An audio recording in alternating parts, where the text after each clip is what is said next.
Okay.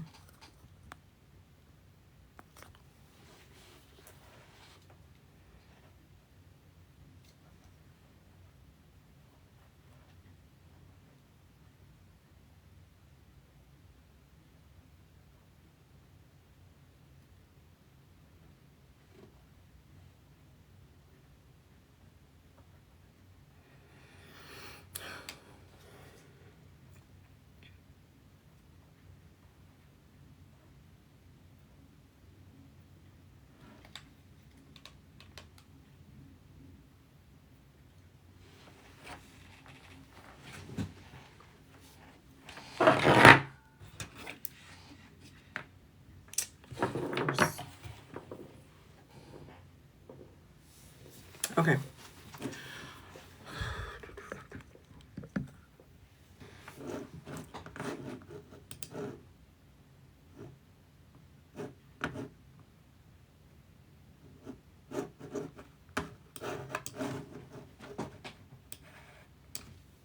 This is so bright.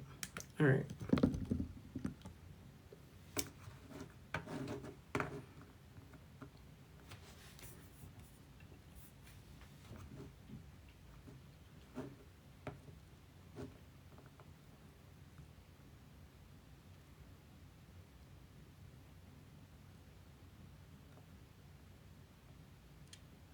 Okay, so today we're going to be talking about how to increase your profit potential. And that's going to be really important, especially from the funding standpoint, because when funders are looking to understand more about your business, one of the things that they need to understand is how you're producing value for your customer. Okay. Value is directly tied to your ability to make money. So we're going to talk about what value is, how we produce more value. We're also going to cover why you need to produce value, who determines value, and we're also going to talk about the importance of the value to a funder if they're going to be giving you money. Okay. We've been covering a number of topics over the last couple of weeks. One of them is the fact that next on November 21st, we're going to be doing a session on the 2025 industries and trends. You guys are more than welcome to join. It is a free session. So that is already available. And one of the things that I want to start doing for you is really introducing some of the core concepts around business development, because that is a topic that a lot of people have asked about, like where to get started, how to get started, the business development process, and all of the little different aspects that you need to have in place if you're going to be looking for funding, because these are things that they're not going to give you money necessarily to figure out. You should already have a somewhat developed business going into it before you start to look for funds. All right. These sessions will be available on YouTube at Mental Money Podcast. If you search Mental Money Podcast on YouTube, you'll see them available after the live is over.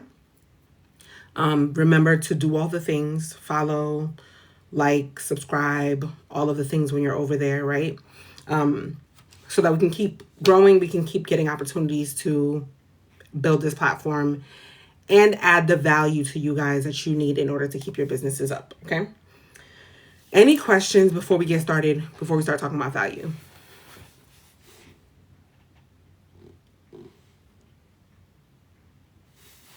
Any questions? No. Okay. So what is value? Value is not just about profit. It's about being able to give your clients the benefits that they need, as well as the experiences that they're looking for in order for them to exchange money with you, right? So one example of that, for example, is the benefit that we get from having a smartphone or access to a smartphone. Now, the benefit to me is that I have more computing power in my hand, or as much computing power in my hand as I do if I were to sit on a computer, right? I have ChatGPT on my phone. I now have access to my email. I can get directions to anywhere I need to go.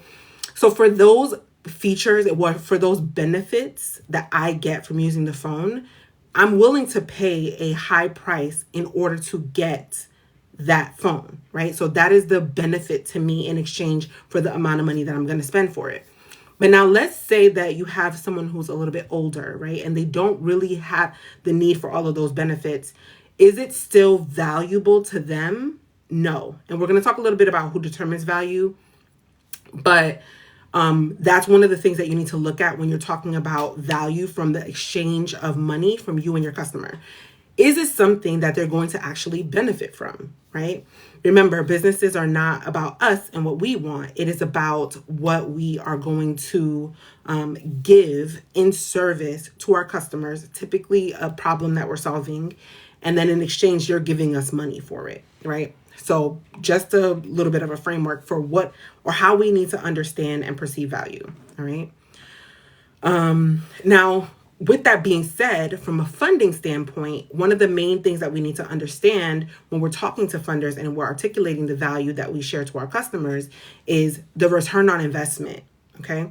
If you are going to be doing all of this work to produce a product, to produce a service, to give what you perceive the value to be, you need to be able to articulate that to a funder, someone who's giving you money, because your value or the value that you give to your customer or your client is directly tied to your ability to get a return on the money that they're giving you, because the money that they are giving you is intended to help you grow, right?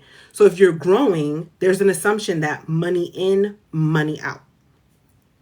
If they give you $100,000, the assumption is going to be that hey Sharita, your assumption is going to be that you're going to increase that value, or whatever your product or service you're delivering to your customer is going to bring a value that will allow you to see a return on investment. Okay. So it's not really just about you being able to get money from a funding standpoint. It's also a matter of what value are you giving that will allow you to see a return on investment when your customers are engaging with you because you are benefiting them in some way. All right. So that's the full circle understanding of what value is. All right.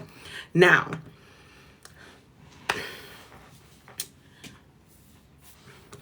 why do we need to produce value? All right. First of all, it is a function of trust. Okay. Why would someone want to give you money if they cannot trust that you're going to give them the benefit that they need? Right? So if, for example, I give you, we'll stick with the iPhone example because it's just a good viable one. It falls under communication. It falls under technology. It falls under efficiency, productivity. An iPhone is a multi-use tool, right? So we'll just stick with the iPhone example. So if I go to Apple and I give Apple $1,200 for a computer, or for example, in this case, my phone, right? Under the assumption that the benefit to me is going to be the ability to compute, it's going to be the ability to have access to applications that will improve my efficiency. It's going to be able to get me to where I need to go when I'm clicking on my maps. It's going to give me the ability to do what else? To have access to my email and all the functionality that it's promising to deliver to me. If it does not deliver on what it said it will do as far as the benefits to me, why would I keep trusting Apple? Am I going to trust its other products or anything else that it produces in the future as far as their services or their offerings are? No. It's a value is a function of being able to build a strong reputation, and it's a function of your long-term success, period. All right. So when you are talking about the benefits to your clients, when you're talking about what value you're going to be giving to them, this is a way to build trust. Let me know if we're clear on that.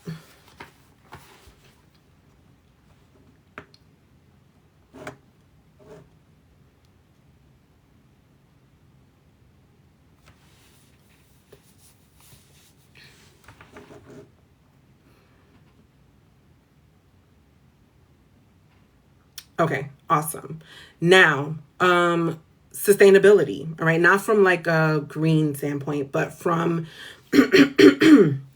your ability to maintain your relationships with your customers, right? Your ability to maintain a sustainable, what we call the LTV, right? Lifetime value of your client is very much going to be a function of how you maintain that relationship, how sustainable that relationship is.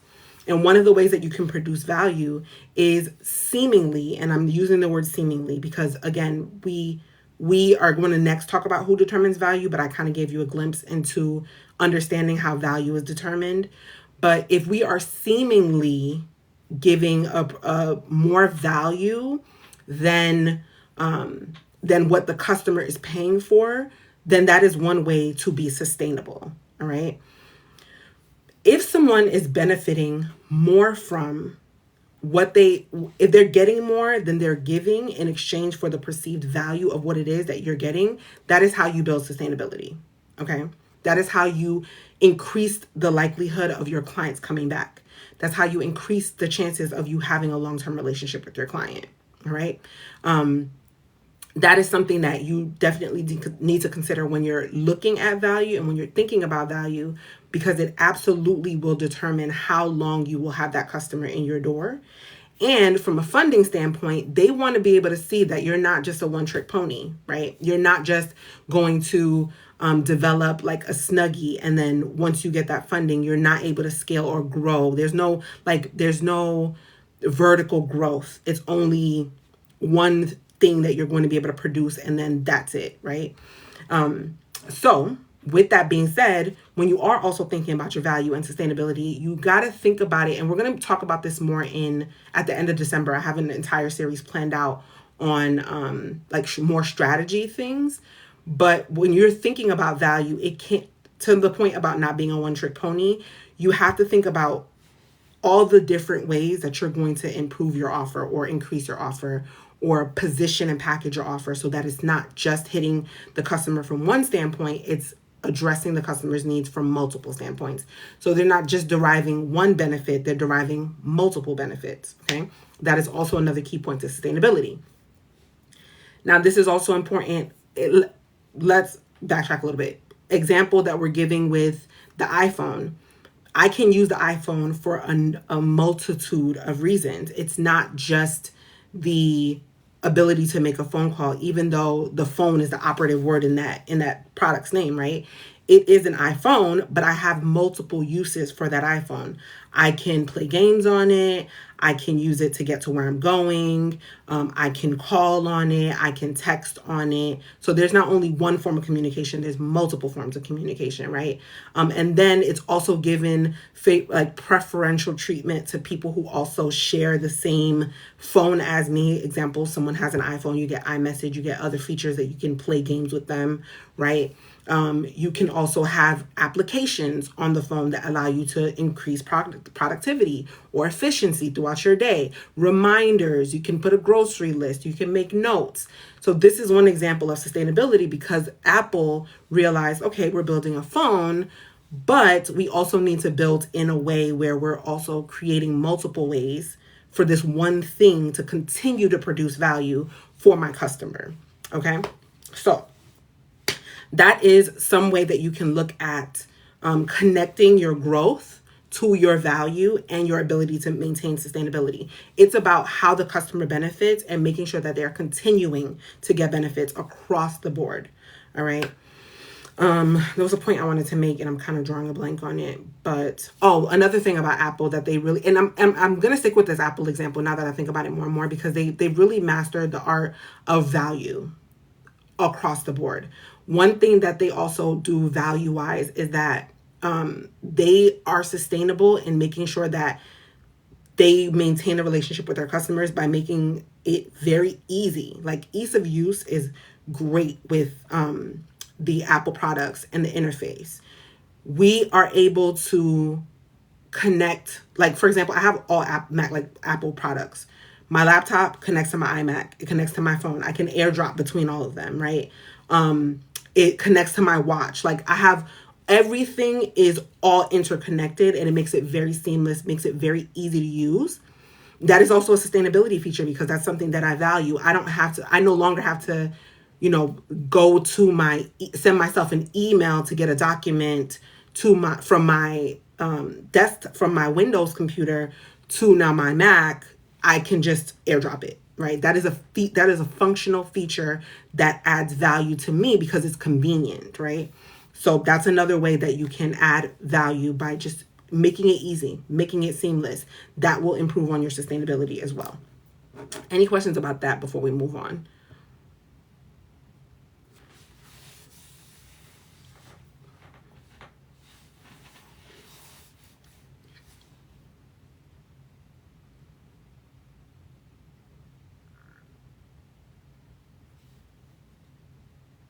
Okay. So one thing that we need to understand when we're thinking about value is that we do not determine the value. As much as we want to be very much enmeshed and interwoven into our products, our services, and it works to some, it works in very limited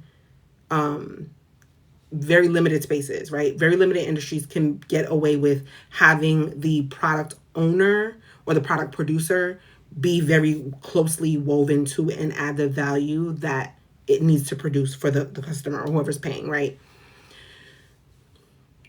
Value is very much determined by who's going to be using it. So the reason why I prefaced what I'm about to say with what I said is because we think we're determining value. We do not determine value.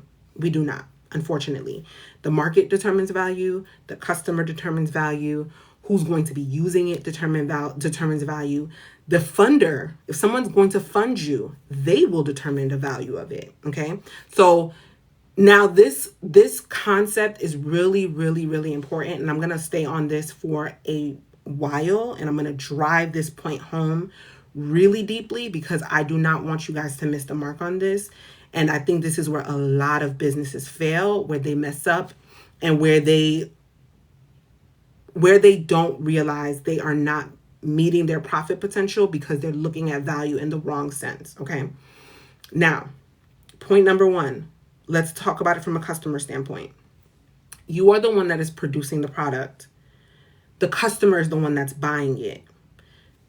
That means that they have to derive the benefit from it. Not just, you can't just to see that it's a good product. Now, how you can do that is by putting it out there. Quite frankly, that's one of the easiest ways to do it, to determine whether the customer finds it valuable or not, is how they interact and engage with the product or the service or whatever the case may be.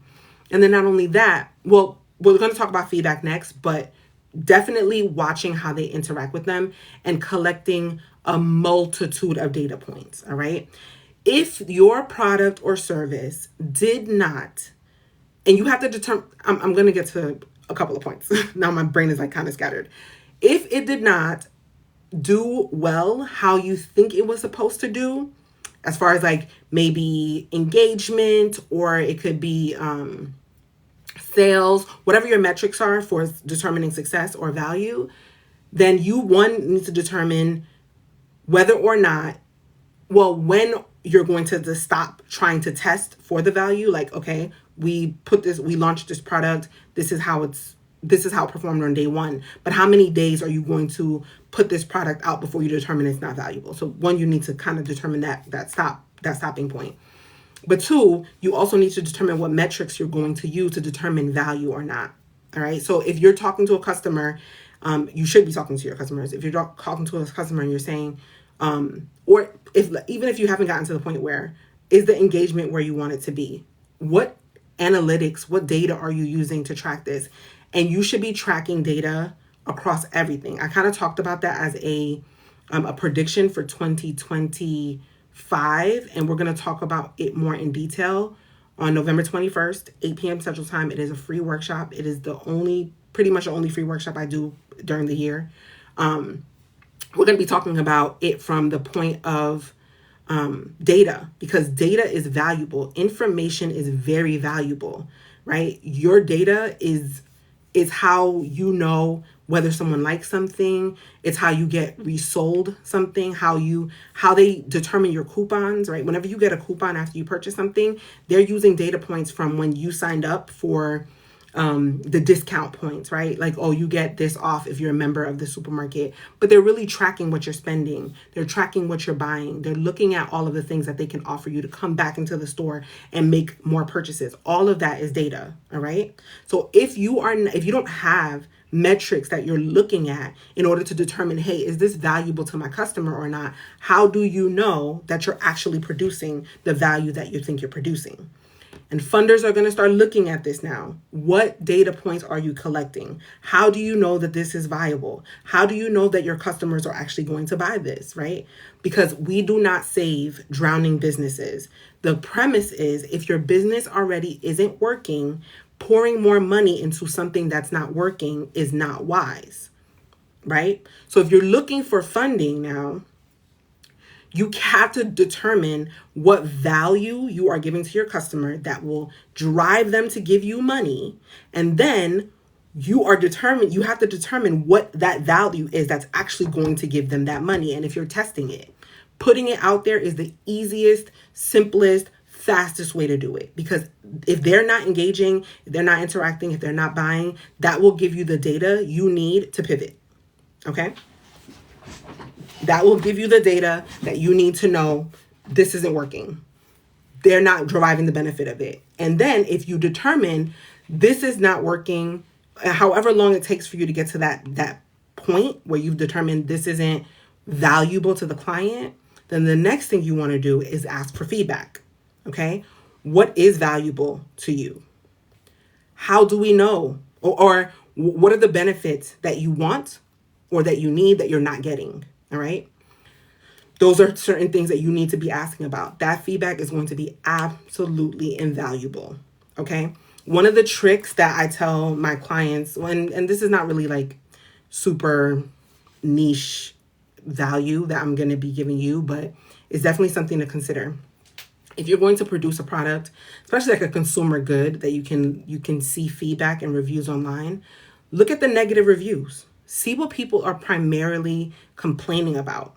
Complaints will give you the most amazing feedback that you will ever get in your life. And I don't know if you know who Cassie Ho is. She is a creator on this app. She has a platform on here. And she's also the owner and founder of Pop Pilates, like Pop Pilates. It's like kind of a play on that name of those words. She is really good at integrating feedback and pivoting really quickly in order to derive more value for her customer. They complained about the color, she changes the color, right? They complain about, and I'm using the word complain because this is what people do. They complain. You cannot take it personally. You're not going to make everyone happy, but we'll talk about that next, right? They complain about the size. They complain about the material. And she pivots. And guess what? Every time she pivots, she makes more money. Because she's giving them the benefit of what they want. Now, you cannot take every complaint into consideration. Because one, that's costly, obviously, right? And two, if there's enough complaints and there's something that you can do about it, make that change, because that is directly tied to your profit. All right. So because I'm 100, I'd put my house up on this. I would bet my house that she is consistently analyzing her engagement, her data. She's looking at what people are saying. And if, like, for example, she were to get 100,000 complaints about something out of like 500,000 comments, she's going to make that change. It's a smart business decision, because even though the 400,000 complaints are not 400,000 people are not complaining, that is still a large segment of her customer base that wanted that change made. If she can make that change and she knows she can convert even 10% of those people, assuming that the cost of the change and the value that she can derive from having those people now on board with her, she's going to make that money back 10x easily. Okay? That's the power of value. That is the power of being able to understand when you're looking at your customers complain and you're tracking that data and you're measuring it and you're looking at where those profit pockets are, right? That's how you're able to make more money. And being able to talk about that from a funding perspective and articulate everything I just told you. Like, let's use Cassie's example, right?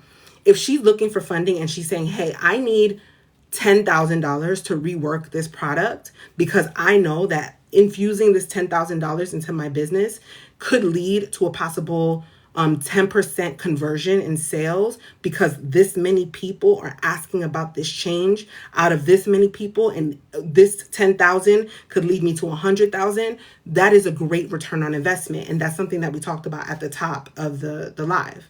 All right. And if you missed the top of it, you're more than welcome to go back on YouTube later and catch the replay. All right. Mental Money Podcast is a YouTube name, Mental Money Podcast. And you can like, follow, do all the things while you're there. Okay. Does everyone understand how I literally took the concept of value, rounded it out from a customer perspective, from a funding perspective, from a business perspective, as well as just the concept of it, to understand how all of these things work in tandem to make your business not only profitable, but potentially viable in the eyes of a funder?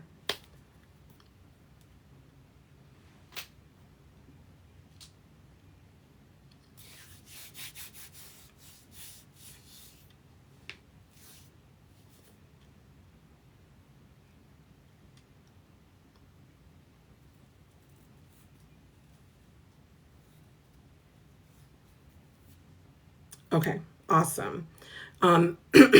So now comes to the point where if anyone wants to come on live, ask any questions about your own products, your own services, any questions about where you can derive additional value, even ask it from a funding perspective, you're more than welcome to join. I invite you to join this time because this is a very, and I'm not understating this and I'm not being redundant. This is a very valuable opportunity to have your business looked at from someone who knows this space. This is a very valuable opportunity to have your business looked at from someone who knows this space and is able to give you insight. Whether or not you can apply it or not immediately doesn't matter, because we'll talk about that more from a funding perspective and looking at it from all right, how am I going to potentially implement this in the future? Okay. So if you want to, you're more than welcome. The invitation's open to look at your product from a value standpoint. What is the benefit that your customer gets from being in a relationship with you as a business owner?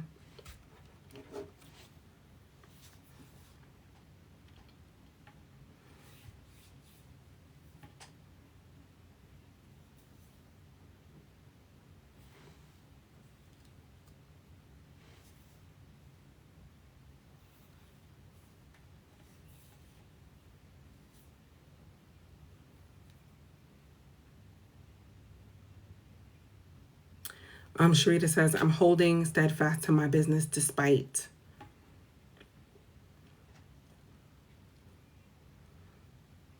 I'm going to assume that's a thought that's going to be finished. Sorry. But yeah, okay. Anyone want to come on and talk about their business? Do you want to ask questions about how you can derive value?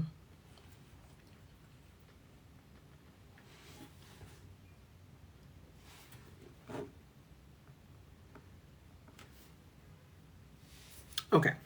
I'm going to send you an invite. All right.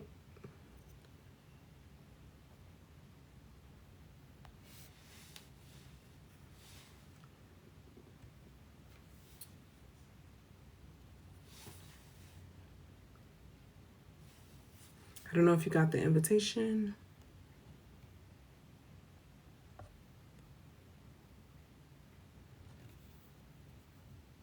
Yeah, so that's a good point, Sharita. The current state of affairs. I've been reluctant to talk about it, but that's definitely something that we need to unpack. It says live access is needed to join as guest. That's interesting. All right. I'm like literally sending you an invitation.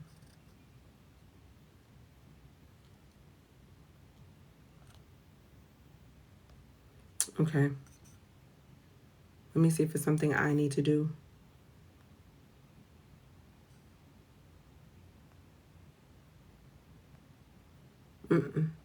I don't know. Okay. So, any questions, comments, concerns? I'm not sure why this is not working as far as the invitation for the live, but I sent it. They don't have enough followers. Oh, okay, got you. Yeah, TikTok has a weird restriction on who can join based on your follower count. Don't ask me. I don't know what they're up to. But yeah, okay. So any questions I can answer in the live while we are still here.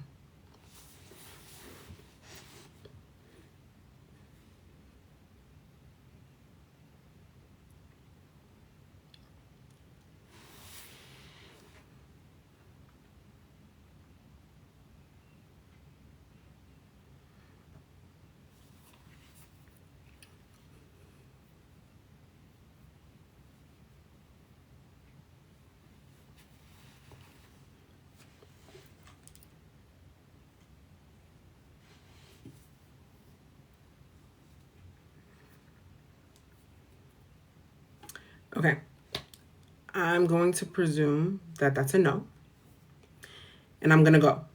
All right. So this is going to be part one of a two-part series. Tomorrow we're going to talk about this from more of a strategic standpoint, right? How to actually create value, create and deliver value strategically. Okay. So today we uncovered what value is, who determines value, the importance of the values of funders, why you need to produce value. That was today. Tomorrow, we'll talk about it from a strategic standpoint. How do we actually produce value? And then I also want to cover a little bit not even a little bit, we might talk about this at length, but talking about it from a standpoint of looking at what it will take to produce the value versus what it will cost you, okay? Or what it will mean for your bottom line. Because typically the ideal situation is that you can produce more value without spending more money, right? If you can create, like if you can add one more product, but it doesn't cost you $20 to produce the product, and that you have to mark it up for your client even more, that's even better. If the price can stay the same or relatively close and you don't have to mark it up too much more, or you can just offer one more thing without it really costing you more as far as time or effort or whatever, that would be ideal. So I want to break that down. That is a matrix that we work through. And it's a framework that you can actually look to see, hey, is this really valuable to my client? Is it worth adding the extra time, effort, resources, or whatever, right? So I want to talk about that too, because that is very much a part of strategy, all right? So that is that for today. Tomorrow, we are going to be talking about, again, strategy. For just community updates, there is a session that is going to be free on November 21st, 2024, 8 p.m. Eastern Standard Time. And that is going to be about funding predictions for 2025. All right. 2023, we did funding predictions for 2024, and 90% of them came to pass. And some of them are still rolling over into 2025, quite frankly. So we're still kind of in that industry and market cycle. So you can go back to that playlist, look at some of the trends. There's like over 30 videos in there now. I haven't produced more because I felt like I was just saying I told you so in every single video. But there definitely have been a lot more trends and a lot more videos that could have been posted. So I want you guys to seize these opportunities, take advantage of them, and start looking at how you can strategically implement these different pockets of opportunity into your business, so that you guys do not miss out on some of the market opportunities that will become available. And there's a couple that you can, if you really do tap in. All right. So that's November 21st. And then tomorrow, again, we're going to be talking about this from strategic, looking at it from a very tangible ABC 1, 2, 3 standpoint. All right. Any questions? Again, last offer for questions before we go.